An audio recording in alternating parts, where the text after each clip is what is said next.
Welcome to Your Strata Property, the podcast for property owners looking for reliable, accurate, and bite-sized information from an experienced and authoritative source.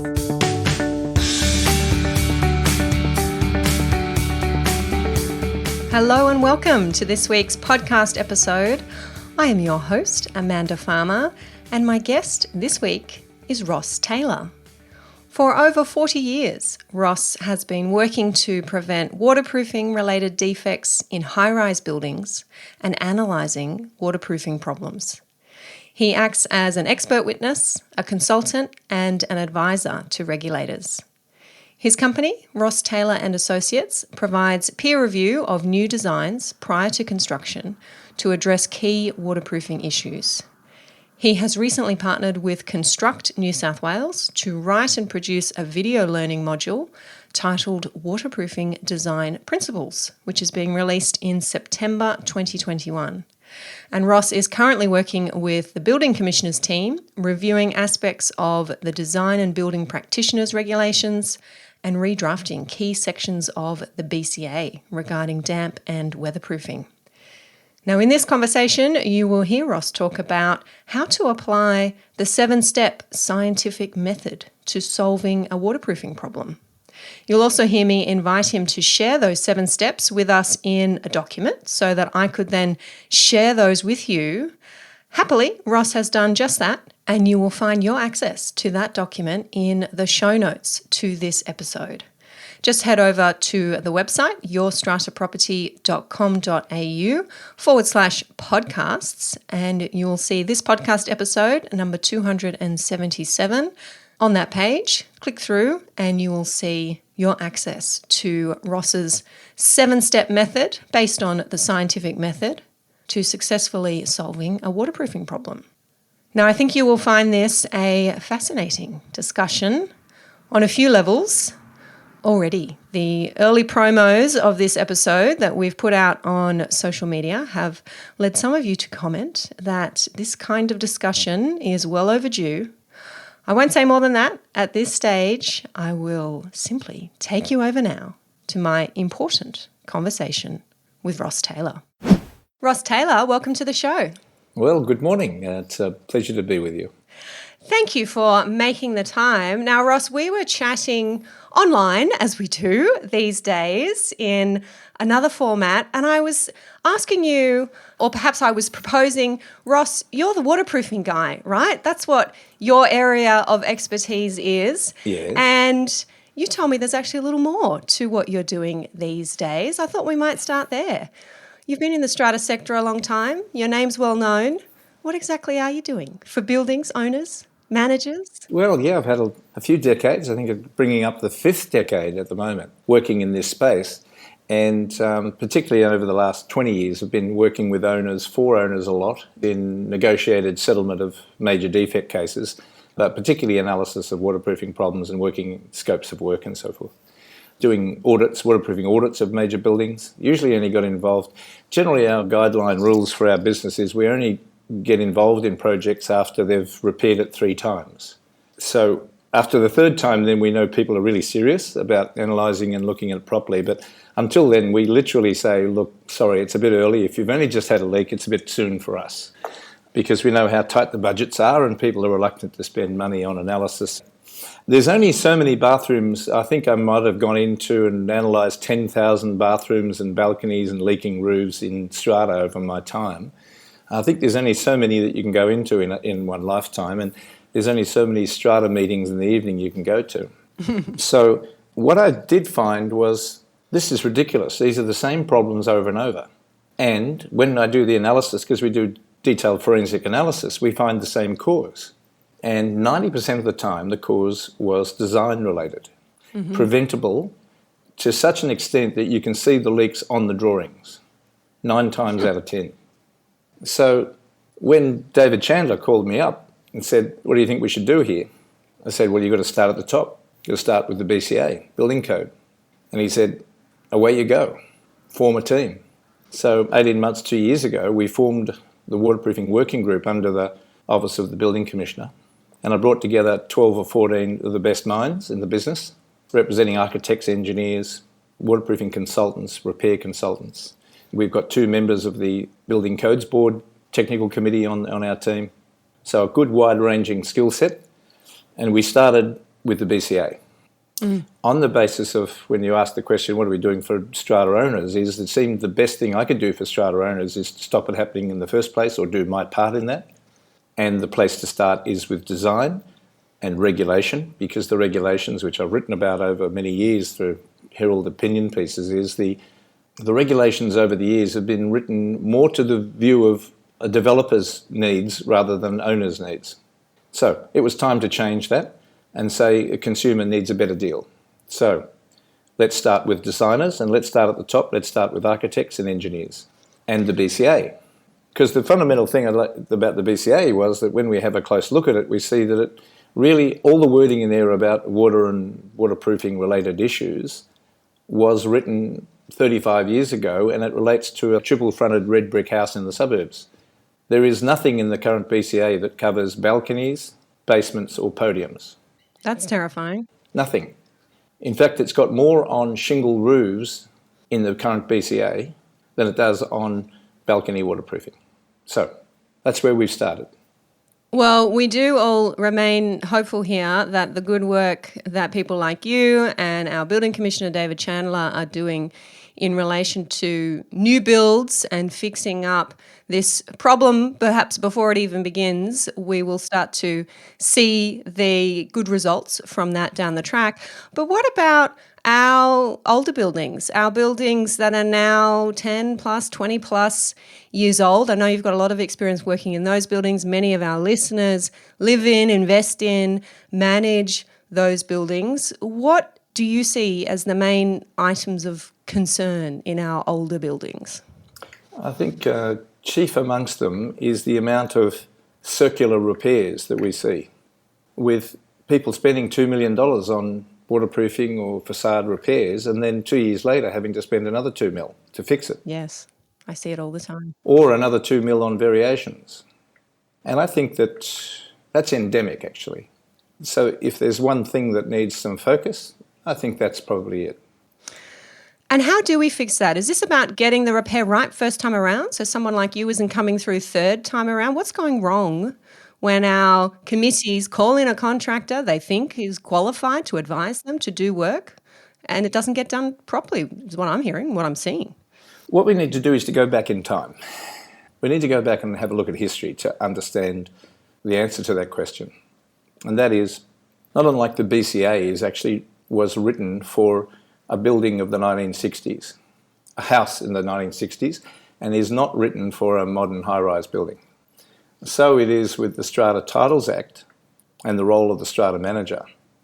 I was actually chairman of my owners' corporation, let me see, it's 40 years ago, in a unit at Drummoyne. At 21, I owned a unit at Drummoyne. How rich was I? Yeah, I didn't know that I think it was $27,000 for the unit. So I was chairman of the owners' corporation, 3-story walk-up, 9 units. When the committee met, we met around the dinner table, and when we had annual general meetings, it was still around the dinner table. I don't think I ever saw a strata manager, and they sent out the levies and called plumbers and things like that. And I think as a chairman, it took me probably an hour a week to do my bit for a couple of years. I would put it that the current Strata Titles Act and the role of the strata manager is still thinking that all the buildings are 3-story walk-ups. Mm-hmm. Our current system is quite nicely attuned for simple buildings without complex problems and issues. And in that case, a strata manager comes in and does their thing, and everybody goes about their business. And unless they've got dysfunctional internal fighting and all that sort of stuff, it rolls along. I own 3 units now, and 2 of them are 3-story walk-ups, and I've never been to a committee meeting, and they just roll along. Mm. I'm guilty of all of those thousands of owners that never go to meetings. But we'll come to that point. That's a critical part of the reason why. Then what happened in the last 30 years, the 3-story walk-ups, and certainly Potts Point had high-rise units, 100 years ago, maybe 80 years ago. But they were big brick buildings with a lift. And I've got one of the units there, and it's a big brick building with a lift, and there's very little to go wrong. And now we come to a modern building, which is a big, complex, multifaceted architectural wonder. They're quite extraordinary buildings. I'm dealing with one building at the moment, which has got one unit in it is worth $70 million. It's a huge engineering piece of work. Now, that model and that strata manager that looks after the three-storey walk-up is totally out of their depth managing that. So I think one of the problems that we do have at the moment is that they then need to, when the committee, who are volunteers, often untrained in the area, they're volunteers and they rely on the professional that's called the strata manager, but those strata managers are well out of their depth usually for dealing and managing a big building like that. So I think one of the starting point of problems is that there's a misnomer. They're called strata managers, but they don't manage much because the poor things, they're managing 30 or 60 buildings, right? They're not really getting paid much. What is it, $500 a year per unit? Something like that, 600? Nowhere near enough. And what they can do is administer things, send out letters and levy notices and what do you call them? Pups and butts, dogs and smoking letters and things. Pets, parties and parking. That's it, right? So for handling that level of administrative task, that's actually what strata managers are capable of doing. But when we come to a big, complex building, see, we're talking about some of the buildings, these major buildings are worth $700 or $1 billion in like a net asset value of that corporation is huge and they're complex. So you lob in a person that's been handling strata levy notices into that committee and the poor things are out of their depth. And that's what I see time after time. So the committee are left, the volunteers, part-time volunteers are then left to work out this major defect case. So what has happened over the years has been a kind of like the relationship between strata manager and then the remedial fraternity is one of how do we get this problem off our desk? The committee has said get 3 prices for a consultant to come in and analyse this, to fix the leaks. Might be what they say. So the very easy thing to do is you run into a remedial person at your annual conference of your association, have a drink with them. So you call up and you get 3 prices. Now what's happened is that the remedial industry, they're commercial and they then realise that they're not going to, if they're the highest price, they don't get the gig. So they have a small price for the analysis and the looking at phase and the report phase on the basis of then doing minimal amount of analysis and testing and so forth. Because if they allow the full price, they won't get the job. Because so many owners' corporations are just only looking at the bottom line and not looking at the result. So there's a business model has developed. A codependency is the word I'm looking for, between the strata manager and the major remedial companies, not so much some of the smaller ones. And so it's a convenience because the strata manager wants to get that thing off their desk, say, yes, I've got the 3 prices, here they are. Oh, we'll accept, I use these people at the time it's used them, it's $8,000 for analysing the thing. They then come back with $2.5 million worth of work to be done, rip up all the balconies and redo it. And in that scope, it says, get the builder to deconstruct and actually what they're saying is find out what's really wrong during the contract and then if we need to change the spec, we do. And lo and behold, they do. And then there's a $2 million variation to actually fix the problem, maybe. I see that all the time, Ross, all the time. So it's design on the run. It's what we call in the new build, it's called, instead of D&C, which is design construct, this is construct then design. You might call this R&D, repair and then design, So you open it up. And that's because once they're in, the contract's been signed, done. They feel then they're more confident to or entitled to. No, they're locked in. Not more confident to, they're locked in. And guess what is in the bottom line in the contract? One of the most outrageous things is that these remedial contracts now have got 10 and 11% fee for the superintendent of the works. Mm-hmm. So they get 10%. So there's a $100,000 variation, they get 10 grand, right? Now, sometimes that's justified. But if they've missed that in the original analysis and there's another $1 million of variation, there's 100 grand for getting what you should have picked up originally. Yeah. So let's just just make these relationships clear for our listeners who Yes. might not have been through this process before. Sure. You're talking about perhaps someone who might call themselves an engineer being engaged by the owners corporation, perhaps on the recommendation of the strata manager, coming in, performing the limited assessment, doing a short report, a scope of works, perhaps. They get paid for that. There's a fixed fee for that. Yep. Then the scope goes out to contractors to price. The tenders come in from contractors. The owners corporation chooses one contractor, maybe the cheapest, maybe the middle is what I see. Yes. And then the engineer is further engaged to supervise the contractor's work. Yes. And they're paid a percentage of the contract price. Yes. So the interesting thing, the gotcha clause is this, that you go in with in any other business, they call it a loss leader. So there might be $8,000 for doing the original report, which doesn't have any time or money for analysis. It should have cost $50,000 for analysis, but it's $8,000. So that's a loss leader for them, and there's a lot of cut and paste in that of standard clauses. Yes. Oh, yeah. Right? Put that out to the market. Standard clauses about if anything goes wrong, it's the contractor's fault, stuff like that. Yep. Okay. When they get the gig then, and in the contract to the owners, there's the superintendent's fee will be 10% of the contract sum. Now, when you put it in print at the bottom of the page, it doesn't seem like a lot of money, you see. It hasn't become dollars yet. So it somehow doesn't get the scrutiny. Now, the interesting thing is that project management of that sort in new construction for equivalent service is about a 3% fee. Right. On big buildings, not tiny little things, on bigger buildings. So a $2 million job, it's extraordinary margin, and that's why I've had these remedial, so not just engineers, by the way, remedial, some of them aren't engineers, but the remedial consultants, let's say.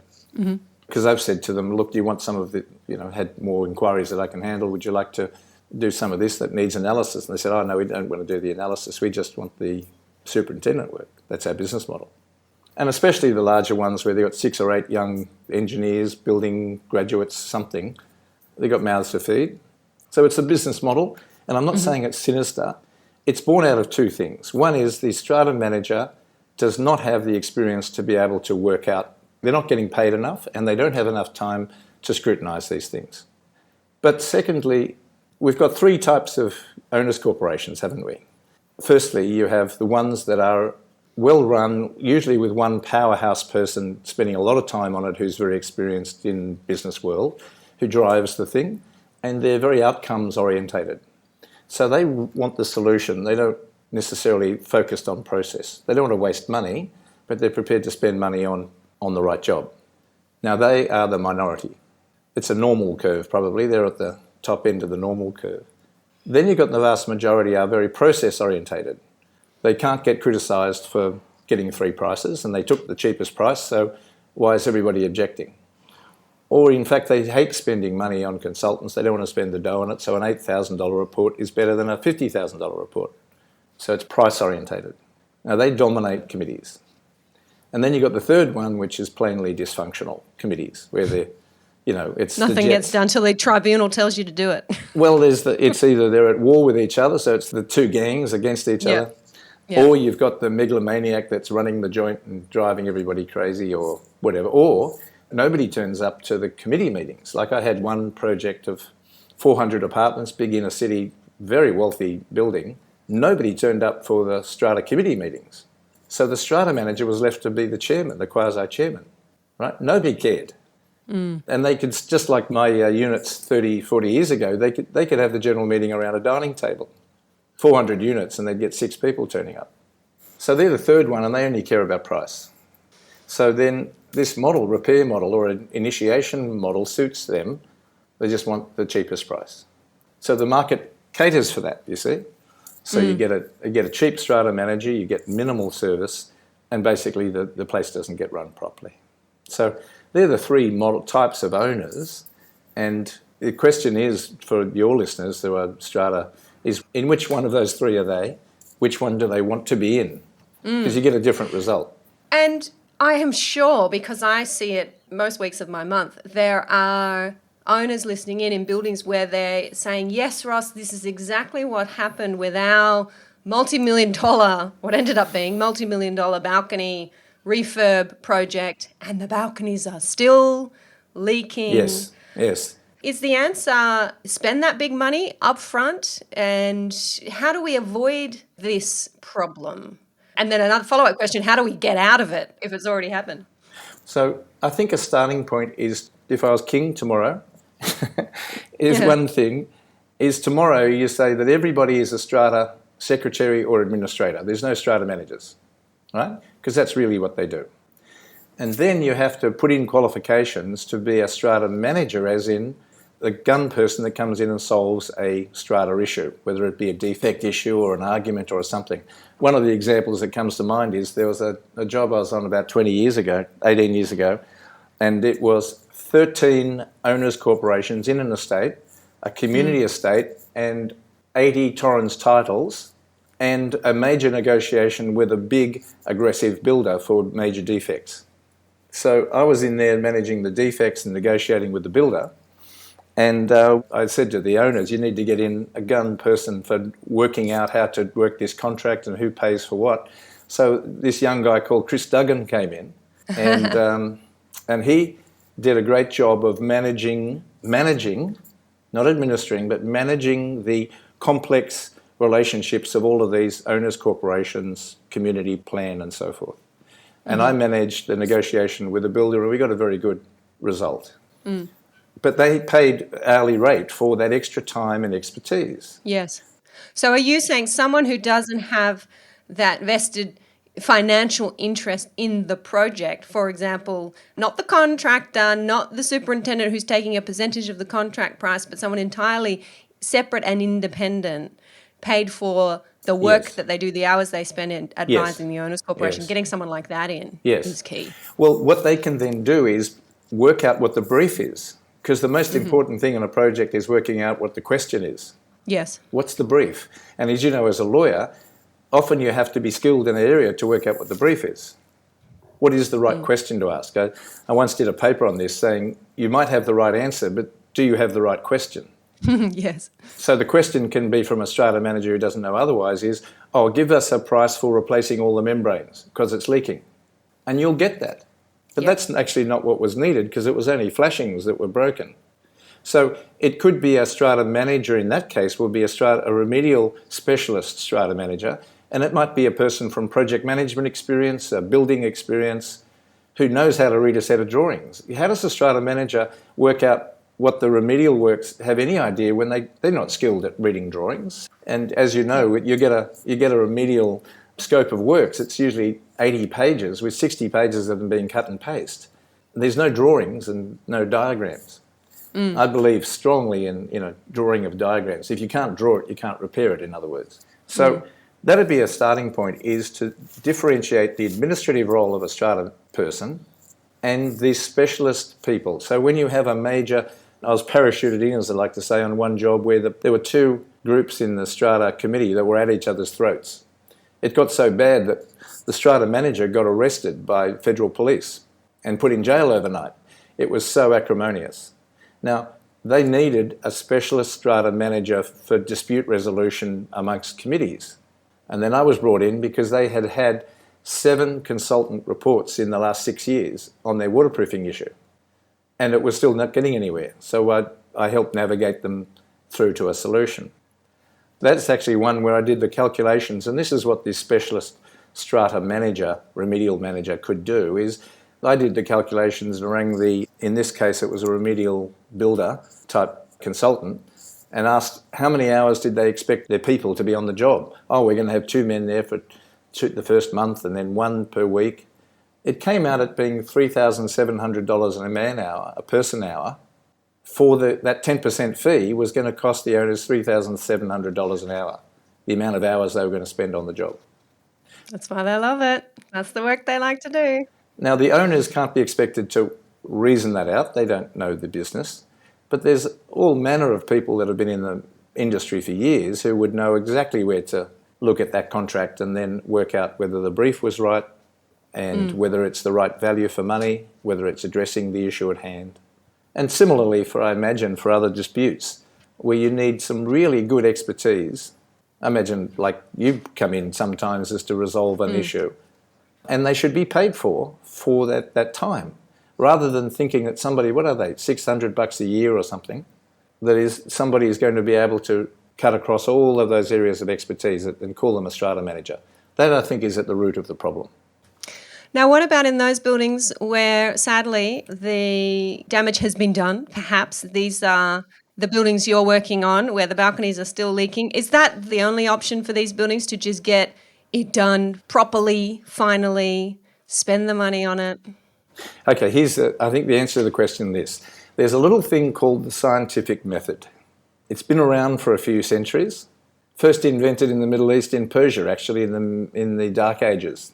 Well, I think the West called it the Dark Ages. I don't think the Middle East, and I don't think China called it the Dark Ages. They were doing pretty well. But the scientific method has been around for a while.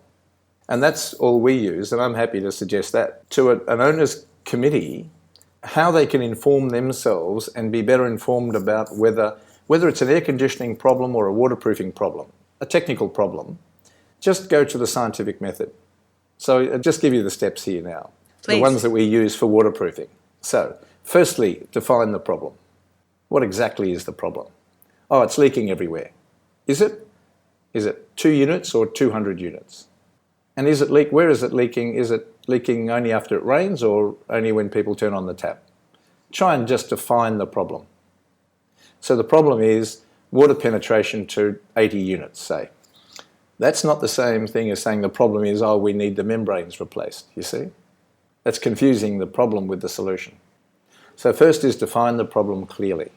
And if it's aircon or noise or something, get a report from an expert in that area who analyses and finds the nature of the problem, and as the Strata committee, then apply this logic to it and say, where is the proof of this? So there's 7 steps. And what I frequently find because I do a lot of peer review of other people's reports, and I did this in a project at Manly once, and came in and saw that they'd gone from step 1 to step 7. We looked at the windows, step 7, they all need replacement. $2.5 million, $3 million, I think it was. Here's our contract, we can supervise it for you. So what you then do is to say, okay, the windows need replacement, thank you. How did you define the problem? What was the data that you gathered to come to that conclusion? Because step 2 is to gather the data, the drawings, the history. Does it come in on the south side, the north side, only after it rains, only on Christmas, whatever? Gather the data is the second part of the scientific method. Third, you formulate a hypothesis. That's the I reckon it's this thing, because everybody's got a I reckon it's this. But in the scientific method, you then must challenge that by testing it to see whether that hypothesis is correct. And you've got to be ready to be proven wrong. That's the essence of the scientific method, is to be proven wrong is equally good as being proven right, because to be proved wrong means you're closer to the real answer.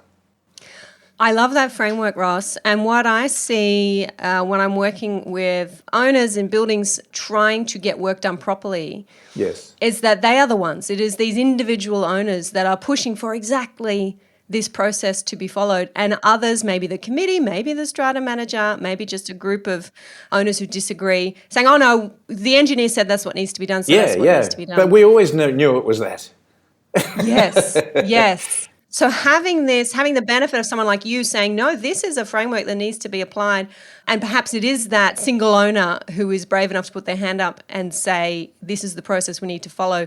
Here is a resource in this podcast with Ross Taylor's advice to back them up. We can just follow this. I mean, it's not about engaging me, because I don't do much of this high-rise stuff anymore anyway. I'm fully committed in these other areas. But so you test the hypothesis, and that means a systematic water test. You've got to recreate the leak.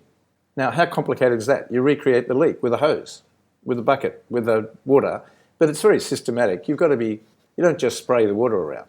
So you've got to reproduce the leak, exactly where it comes in when the owner says, it comes in the northeast corner. If it comes in the southeast corner, you haven't reproduced the leak. So this is all part of the testing regime, gathering data. You're informing yourself, gathering knowledge about the issue. Then next you do deconstruction. So it's limited deconstruction to pull those bricks apart and see, there's the gap in the flashing where the water's getting in. So deconstruction is the next phase, where you then again, you validate whether your guess is correct, because when you open up, you then say, oh, here's the track of water. Oh, that's why it's getting in. It wasn't that, it was that. But being prepared to change on the basis of the information that you've got at hand, rather than starting with an assumption and working to that conclusion no matter what the evidence says. Yes.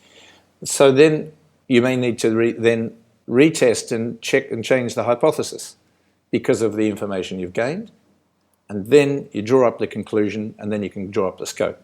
So 7 steps, yeah? And you miss one step, you don't answer the problem. Now, the key point is here, if you are in group 2 of the Strata, pantheon of Strata committees, in other words, you're process orientated, you're not going to pay for that. Because you just want I think the vast majority of committees are not going to pay for that. Not be happy about paying for that, that's for sure. Well, they'll feel exposed, because one of the things about it is, how do you get a lump sum for that? And how do you get your Strata manager to get 3 lumps, firm prices for that? Because you don't know how long it's going to take, that analysis. See, if people are in uncertain turf there. I'll give you an example of one building that I was on recently where it was a hospital. We did an audit and found 300 leaks, and these have been leaking for 20 or 30 years. One leak was particularly pernicious. They had spent 2.5, this number of 2.5 keeps coming up, doesn't it? But it was around 2.5 mil they'd spent on a new membrane for all of this roof to fix the problem, and the leak remained. It took us a few days, probably $5,000 of analysis, like time, water testing, checking, looking. We found the leak was 50 metres away, and the fix for that was about $800. Oh, wow. So $5,000 on analysis, $800 on fix, $2.5 million saved. Now, that happens regularly, I find. Now, the really interesting part about it was when I spoke to the administrator, and I used the word deliberately, the hospital administrator, when we talked about how we needed to do that for the other leaks, that analysis, they said, oh no, they couldn't do that because there wasn't a process in their hospital manual for having open-ended investigation of things. They needed to have 3 prices. Wow. And she said she would do the same thing again for that roof, because she couldn't get sacked for getting 3 prices even if it didn't fix the problem and wasted 2 mil. She couldn't get sacked for that. But she would get sacked for doing analysis when there wasn't a protocol for it. And this is where this regime around fixed fee, the processes followed by our remedial engineers and contractors has just fit hand in glove with our committees. Precisely. It's a dysfunctional, a codependent relationship. Yes, you're right. And it suits the type 2 building committee, process orientated, the overworked strata manager, looking after 60 buildings and doesn't have any knowledge of building science, and consultants, not all engineers, they're not all engineers, the remedial engineers become the term, hasn't it?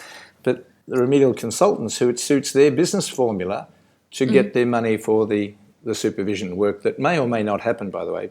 I think you've had experience, and I have had clients where nobody's actually turned up to watch the works and they've signed off on progress claims and so forth. Yes. I was telling, just for the benefit of our listeners, I was telling Ross in an earlier conversation that it really wasn't until I sat on the committee in my own building and went through one of these projects, not a huge project, just for a couple of apartments, where we engaged the engineer, engaged the contractor, and I'm a lawyer, I'm reading these contracts, I'm understanding the process. But the other thing I was doing was I was checking the bills, and I was looking at the payment claims that were then signed off by the engineer, and I was going back to the owner to say, hey, can you have a look at this payment claim and let me know if this work was actually done, and did you see the engineer on these days? And then hearing from the owner, Amanda, that hasn't even been done. And me having this lump in my stomach that I thought, oh my gosh, this engineer is asking to be paid and has signed off on work that hasn't been done. What else have they signed off on? What else have we approved? And it all sort of came crashing down. And all I could think of was there must be hundreds, if not thousands, of owners in this same position. And I've got the time and the qualification to deal with it. What about those that don't? Yes. Well, the interesting part about it is that when it doesn't work, they then get that same consultant to go in and have a look at why it doesn't work. And surprise, surprise, they find, the contractor missed out on this, or there were some other things that are beyond the scope and we need to do these now. So I think a solution is this. It needs a radical overhaul. And firstly, what you have is you You hire a consultant in, again, whether it's air conditioning or waterproofing or problem type thing, you get a consultant who is experienced in analysis, who comes in and does the solution and the scope of the solution and writes the report on that. Then you have, and quite frankly, very often, like in my own case, my skill set is about analysis. It isn't in project management of signing off on progress claims and contract. But I'm $500 an hour for analysis. You can get project managers that sign off on progress claims for $180 an hour. It's about where the skill set is, where put the money where it counts. Yeah. So you then have a $200 an hour, say, or $250, I don't know, something like that, in project management watching the contract. It's contract administration, really.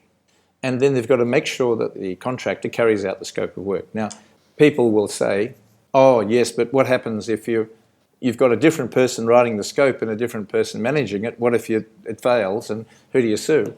Well, they're not getting anywhere at the moment because the same consultant comes along and declares his scope to be okay and it needs another variation. There's no solution there for people. And I would think a good scope, that's the whole purpose of a good scope. It can be followed, it can be implemented, cross-referenced by anybody, not just the author of the scope. Yes, precisely. Like a good legal advice. That's right. So you don't, again, get the poor harassed. And I know I'm being sympathetic about strata managers, but I'm not sympathetic about the strata management companies because the corporations are big corporations and they're chucking these people out into these situations that don't have the time and qualification to manage. But when you get that strata manager on the ground trying to manage that, it's very complex. So the best warranty you can have is good analysis of the problem and find the right solution. That's the best warranty. If somebody says, oh, but what about the warranty? Finding the right answer is the best way forward rather than getting the so-so answer, cheap answer, and then having lots of documentation to argue and blame people about later. How often do you see that as a lawyer, yeah? It's not a substitute for right analysis, it's to have a good contract. Yeah. Get the right scope is the thing. So I think that owners, in the owners' corporations, the strata committees that are listening, they don't have to become expert in these areas, but their critical analysis and the scientific method and saying, right, in each of our problem solving, we want those 7 steps. And then when you get the report and you're looking at it on the weekend over your cup of coffee or whatever it is, you can critically analyse and say, okay, where's the analysis? How did they reach that conclusion? You don't have to know what the words mean. You just have to look at the logic and say, where is the analysis that reaches this conclusion?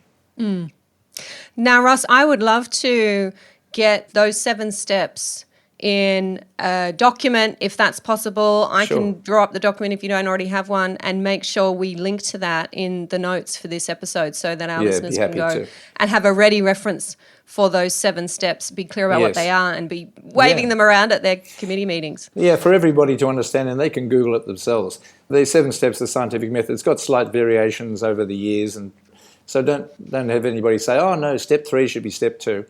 That's adapted for the remedial model. If you're studying a cure for cancer, the scientific method might be slightly different, okay? But you've got the essential model, and I'm happy to share it because I hardly invented it, and nobody else that's still alive today invented it. So there's something that is in the public domain of a way of a committee informing themselves. I know sometimes owners, committee members in particular, the secretary, the chairperson, feel like when one of these projects goes wrong, they're embarrassed. They feel like it's their fault. They chose the wrong contractor. They proposed the wrong name. They chose the wrong quote. And they can be frozen by that and stop making decisions that move a project forward or ultimately fix. And they may even lose the trust of other owners. I see that happen, and that's very sad. And one of these many causes, I think, of these longer term problems, perhaps. A really key point here that I'd actually like to add is that where do a committee like that, when they're hired for the job or they're the last person standing, when in the musical chairs they're the last person standing for the chair job, where do they go for learning how to manage such processes? Oh, yeah. Now, that's where the Owners Corporation Network should be a strong voice and a strong learning opportunity. But Owners Corporation Network struggles for money. Nobody funds it. So one of the solutions there I'd be proposing, and again, I tell you what, one of the solutions I think is once the commissioner's finished with the building industry, I reckon in a year or two when he finishes, there should be a strata commissioner appointed. because it really needs an overhaul. Do you know what? I wasn't on the bandwagon for the Strata Commissioner, but if nothing else, the last 3 or 4 months of lockdown and incomprehensible health orders and then everything else that's Strata crazy, I'm with you. I think we do. I think it needs an overhaul like that, like we had in New Build where engineers didn't have a qualification. You know, that was self-regulation. Actually, one of the things that we're currently working with the regulators on is defining what waterproofing is. When people say they're getting in a waterproofing contractor or a consultant, what's waterproofing? It's a made-up word. Right. So what we've done is to say, well, look, waterproofing is normally thought of as membranes and sealant, goo, layers of goo. That's the problem right there. Because 90% of leaks happen at the junction of things or due to poor drainage, not the bit in the middle. So that doesn't come under the definition of membranes and sealant, does it?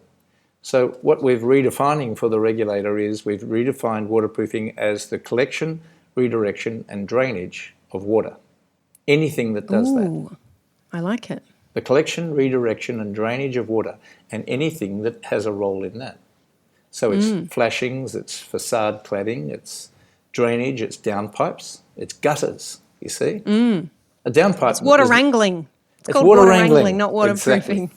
So water wrangling, so the point of that is that there needs to be a redefinition of these things, and a commissioner could do that.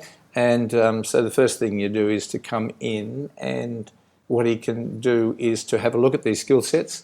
What are these things really about? And shake it up a bit. Yeah, excellent. Yeah. Now, there has been so much in this episode, Ross, and I know we will have listeners out there who will be wanting more. We will need to get you back, but we do need to wrap up. I want to make sure our listeners can find out more about you if they'd like to and connect with you. Now, I know, like me, your list of what you don't do these days is longer than your list of what you do. But if people do want to reach out, where should they go? Okay, so our website is rtas.com.au. So Ross Taylor Associates, check that out. Web. There is some Informa animated videos, with one of them particularly for strata committees. But more importantly, if they'd like to inform themselves, we're just completing with Construct New South Wales a definitive course on waterproofing design principles. It's a 2-hour course that's going to be coming out in 2 weeks. It's under the Construct New South Wales website. It's part of that platform learning modules that the Commissioner's put in place. It's got about 6 or 8 modules in there at the moment. And for those that say, well, I don't want to design it, what I'd suggest, though, is this has been written for a broad section of the strata community as well, is to say, here are the design principles that should be in your building for waterproofing. Here are the ones that are in there. When you're looking at the problems, you can say, hold on, that principle isn't in our building. Maybe that's the problem, and it's just you're better informed. So this is a course that owners, committee members, strata managers would be well placed to do? There's a fee for it, but you sign up and can do it. It's a 2-hour actual CPD training course, so strata managers can do it, CPD points.